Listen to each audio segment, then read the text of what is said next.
కేరళలో తెలంగాణ సీఎం రేవంత్ రెడ్డి పంతం నెగ్గిన సీఎంగా ఉన్న తెలంగాణలో ఉన్న సీఎం రేవంత్ రెడ్డి కేరళలో ప్రచారం కోసము చాలా ప్రయత్నాలు చేశారు. చాలా విధాలుగా తెలంగాణలో ఉన్న మంత్రులు సైతం కేరళకి వెళ్ళి కేరళలో ప్రభుత్వం రావడానికి చాలా కృషి చేశారు.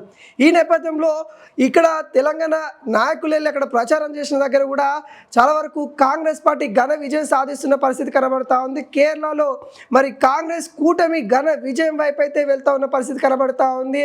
మరి ఇక్కడున్న నాయకత్వం అక్కడ కూడా వెళ్ళి ప్రజలను నమ్మించే ప్రయత్నాలు చాలా వరకు చేశారు. ప్రజలు కూడా అదేవిధంగా నమ్మి ఓట్లు వేశారు. చాలా వరకు తెలంగాణలో కూడా కాంగ్రెస్ పార్టీ ఏర్పడిన తర్వాత అనేక వ్యూహాలతోని అధిష్టానం కూడా ఇక్కడున్న నాయకత్వాన్ని ఒక సరైన టైంలో సరైన విధంగా ఇక్కడున్న నాయకత్వాన్ని అందు కూడా కేరళకు ప్రచారం కోసం యూజ్ చేసుకున్న పరిస్థితి కనబడతా ఉంది. ఈ నేపథ్యంలో ఇక్కడున్న హామీలను బేస్ చేసుకొని అక్కడ కూడా హామీలు ఇచ్చారు.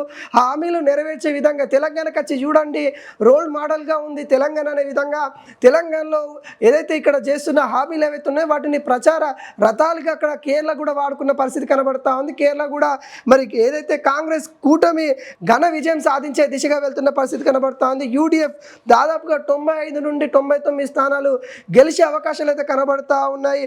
మరి అధికారంలో ఉన్న ఎల్డిఎఫ్ 39 నుండి 40 స్థానాలకు మాత్రమే మరి ఖరారైన పరిస్థితి కనబడతా ఉంది. అక్కడ అధికారం కోల్పోయే దిశగా అయితే కనిపిస్తూ ఉంది. ఈ అంశం గురించే మాట్లాడతాం. కాంగ్రెస్ పార్టీ సీనియర్ నాయకులు మానవతరాయ్ గారు మనకు ఫోన్ కాల్లో ఉన్నారు. ఒకసారి మాట్లాడించే ప్రయత్నం చేద్దాం.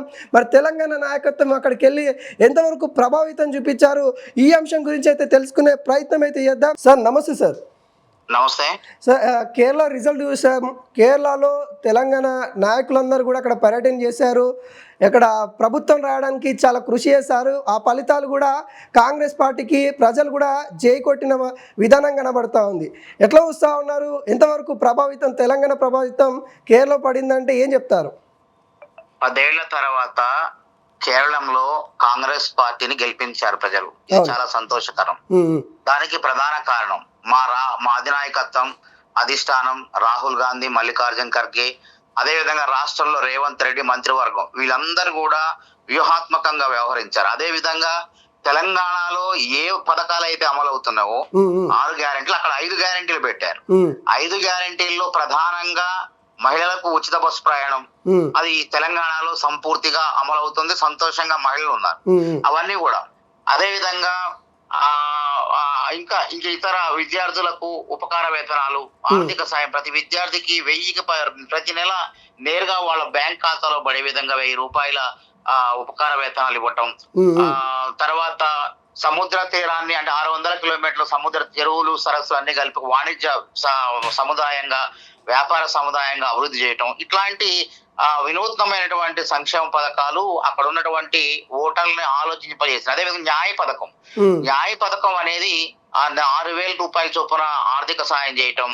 అదే విధంగా అక్కడ ఉన్నటువంటి సంవత్సరానికి ఆర్థికంగా వెనుకబడినటువంటి పేదలు ఎవరైతే ఉన్నారో వాళ్ళందరికీ కూడా సంవత్సరానికి 72,000 ఇచ్చే విధంగా అమలు చేయటం.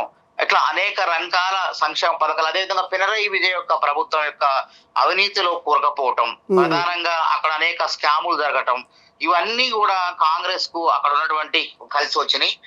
ప్రజలు కూడా ఎల్డిఎఫ్ ప్రభుత్వం పట్ల తీవ్ర వ్యతిరేకతతో ఉన్నారు. ఆ వ్యతిరేకత తర్వాత ప్రభుత్వం మార్పును ప్రజలు కోరుకున్నారు. కాంగ్రెస్ కు పట్టం కట్టారు.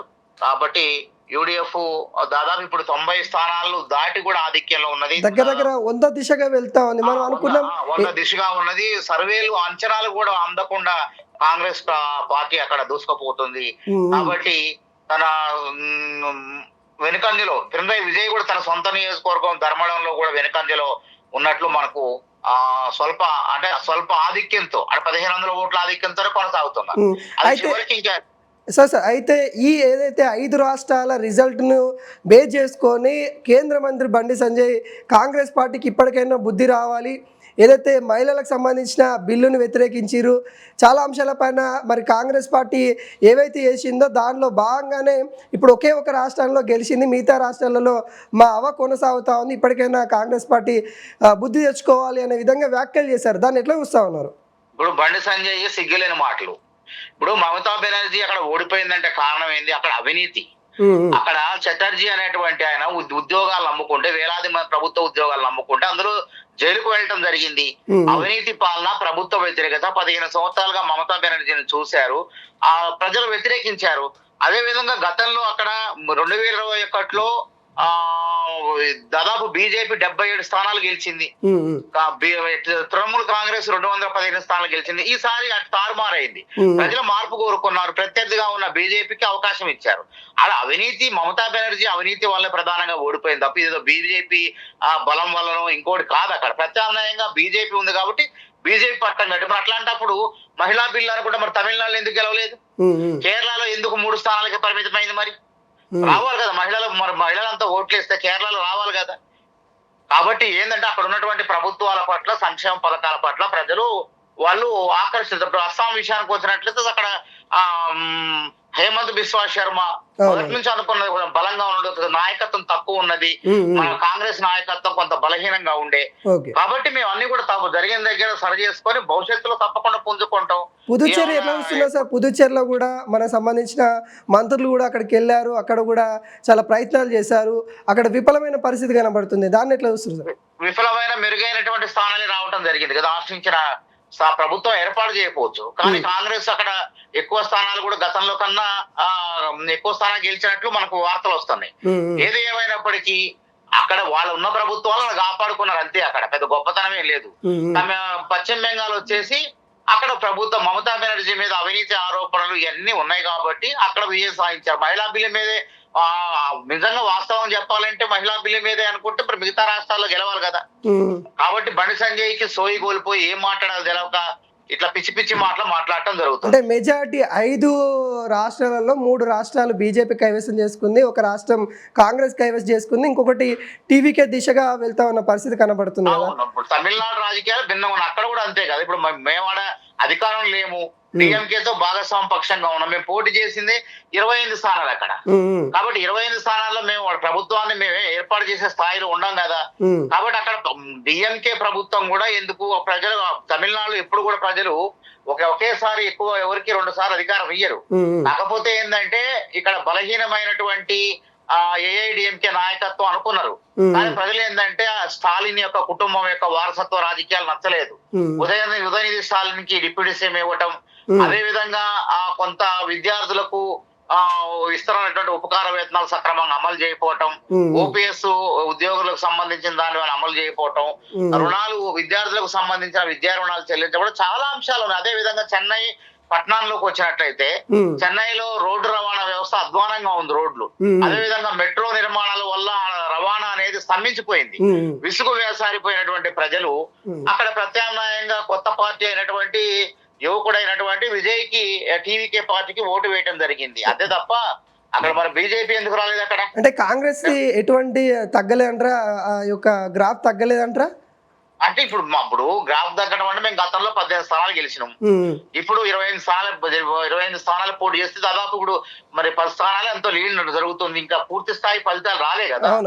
పూర్తి స్థాయి ఫలితాలు వచ్చిన తర్వాత మాకు ఎన్ని వచ్చినాయి ఏందో అప్పుడు కూర్చొని మాట్లాడదాం, తెలుసుకొని. Okay, thank you so much.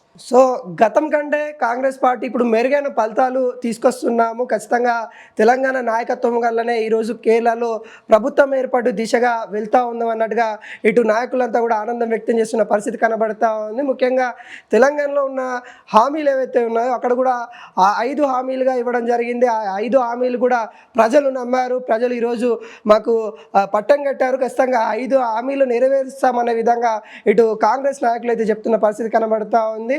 చూద్దాం మరి కాసేపట్లో పూర్తిగా మనకి రిజల్ట్ వచ్చే అవకాశాలు అయితే కనబడుతూ ఉంది. కానీ కొంత బీజేపీ జోరుగా వెళ్తూ ఉన్న పరిస్థితి కనబడుతుంది. కాంగ్రెస్ కొంత తడబడి అయినా కానీ మెరుగైన ఫలితాలు అయితే అందిపుచ్చుకుంటున్న నేపథ్యం కనబడతా ఉంది.